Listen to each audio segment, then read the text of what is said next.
তো বন্ধুরা আসসালামু আলাইকুম। আশা করি যে যেখানে আছেন সবাই ভালো আছেন। আমার কথাগুলো একটু গুরুত্ব সহকারে শুনবেন যারা এবছর নতুন করে গ্রুপ নিচ্ছেন।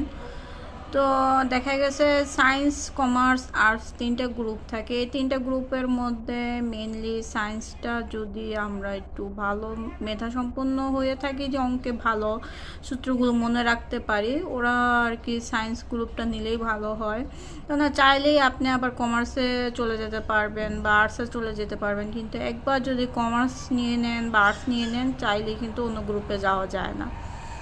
তো সায়েন্স অত বেশি হার্ড না, আপনারা একটু একটু কঠোর পরিশ্রম করবেন। আর সায়েন্সের নাম্বার উঠানো খুবই সহজ, প্র্যাকটিক্যাল থাকে, একটু সূত্রগুলা থাকে, সূত্রগুলা অনুযায়ী অঙ্কগুলা, যদি প্রতিটা প্রশ্নে অঙ্ক দেওয়া থাকে প্রশ্নের সাথে, তো ওই প্রশ্নগুলোর অঙ্কগুলো দেওয়ার চেষ্টা করবেন। ওই অঙ্কগুলো দিলে আর কি আপনার অঙ্কগুলোতে মেনলি নাম্বারটা চলে আসে লেখার থেকে।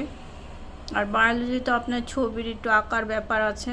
তো আমি মনে করি, আমার যে সাজেশন, একটু ভালো মেধা সম্পন্ন হলে আপনারা কাইন্ডলি সায়েন্সটাই ব্যবহার করবেন, ওইটা নেওয়ার চেষ্টা করবেন ওই গ্রুপটা।